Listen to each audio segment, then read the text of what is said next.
আসসালামু আলাইকুম ওয়া রাহমাতুল্লাহি ওয়া বারাকাতুহু। বিসমিল্লাহ, আলহামদুলিল্লাহ, ওয়াসসালাতু ওয়াসসালামু আলা রাসূলিল্লাহ। সম্মানিত সুধী, অত্যন্ত গুরুত্বপূর্ণ একটি আলোচনা নিয়ে আজকে আমি আপনাদের সামনে উপস্থিত হয়েছি। যেহেতু আজকে জুমার দিন, এই জন্য আমি আজকে আপনাদের সামনে আলোচনা করব জুমার ফজিলত নিয়ে।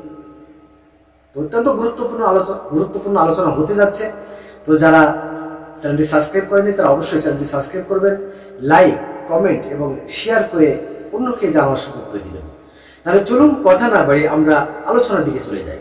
আমার আলোচনার বিষয় জুমার ফজিলত। জুমার ফজিলত, বেশ কিছু ফজিলত রয়েছে। এর মধ্যে অন্যতম যে ফজিলতের কথা বলবো সেটা হলো, এটা হচ্ছে শ্রেষ্ঠতম দিন। জুমার দিন শ্রেষ্ঠতম দিন। মুসলিমের একটা হাদিস এর প্রসঙ্গে আমি আপনাদেরকে জানাতে চাচ্ছি। সেটা হলো, রাসূলুল্লাহ সাল্লাল্লাহু আলাইহি সাল্লাম বলেন, সূর্য উদিত হওয়ার দিন সময়ের মধ্যে সর্বোত্তম দিন হচ্ছে জুমার দিন। সুবহানাল্লাহি ওয়া বিহামদিহি সুবহানাল্লাহিল আযীম। তার মানে আমরা বুঝলাম যে জুমার দিন যতগুলো দিন রয়েছে এর মধ্যে শ্রেষ্ঠতম দিন হচ্ছে জুমার দিন। তাহলে এক নম্বর ফজিলত এটা হলো শ্রেষ্ঠ দিন। দুই নম্বর, গুনাহ ক্ষমা হয়। জুমার দিনে গুনাহ ক্ষমা হয়। বুখারীর এই সম্বন্ধে একটি হাদিস আমি আপনাদেরকে জানানোর চেষ্টা করছি। রাসূলুল্লাহ সাল্লাল্লাহু আলাইহি সাল্লাম বলেন, যে ব্যক্তি সুন্দরভাবে গোসল করলো, উত্তমভাবে গোসল করলো, উত্তম পোশাক পরিধান করলো এবং সুগন্ধি ব্যবহার করে পায়ে হেঁটে মসজিদে গেল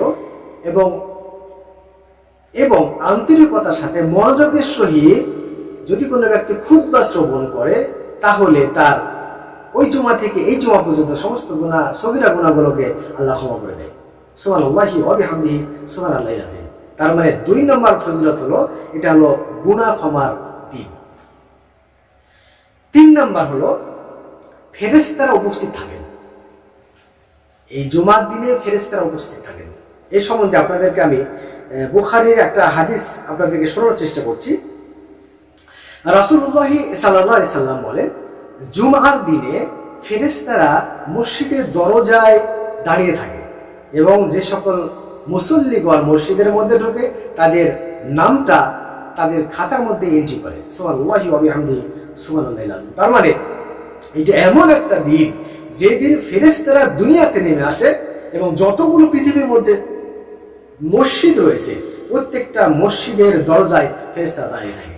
সুবহানাল্লাহি ওয়া বিহামদিহি সুবহানাল্লাহিল আযীম। তার মানে জুমার দিনে দেখেন কত বড় ফজিলত। তাহলে তিন নম্বর ফজিলত হলো ফেরেশতারা দুনিয়ার মধ্যে থাকে। চার নম্বর ফজিলত হলো দোয়া কবুল হয়। চার নম্বর ফজিলত হলো দোয়া কবুল হয়। এই সম্বন্ধে বুখারী এবং মুসলিমের একটা হাদিস আমি আপনাদেরকে শোনার চেষ্টা করছি। রাসূলুল্লাহ সাল্লাল্লাহু আলাইহি সাল্লাম বলেন যে জুমার দিনে এমন একটি সময় রয়েছে যেই সময় যে দোয়া করা হয় সেটা আল্লাহ রাব্বুল আলামিন কবুল করে নেন। সুবহানাল্লাহি ওয়া বিহামদিহি সুবহানাল্লাহিল আযীম। তার মানে আমরা বুঝলাম যে জুমার দিনে যদি আমরা দোয়া করি, দোয়াটা কবুল হবে। তাহলে আমরা কি বুঝলাম আজকে? জুমার দিনের ফজিলত সম্বন্ধে প্রথম যেটা শুনলাম, এক নম্বরে যেটা শুনেছি সেটা হলো শ্রেষ্ঠতম দিন। দুই নম্বরে যেটা জানলাম সেটা হলো গুনাহ ক্ষমা হয়। তিন নম্বরে যেটা জানলাম এই দিনে ফেরেশতারা উপস্থিত থাকে। চার নম্বরে যেটা জানলাম সেটা হলো দোয়া কবুল হয়। সুবহানাল্লাহি ওয়া বিহামদিহি সুবহানাল্লাহিল আযীম। তার মানে আমি যেটা বোঝাতে চাচ্ছিলাম, সম্মানিত উপস্থিতি, আজকে জুমার এমন একটা দিন যেই দিনে মহান আল্লাহ রাব্বুল আলামিনের অনেকগুলো নিয়ামত কিন্তু এই দিনে আসে। আল্লাহ রাব্বুল আলামিন আমাদের সবাইকে জুমার দিনের ফজিলত বুঝে জুমার দিনের মর্যাদা রক্ষা করার তৌফিক দান করুন। ওয়া আখিরু দাওয়ানা আলহামদুলিল্লাহি রাব্বিল আলামিন।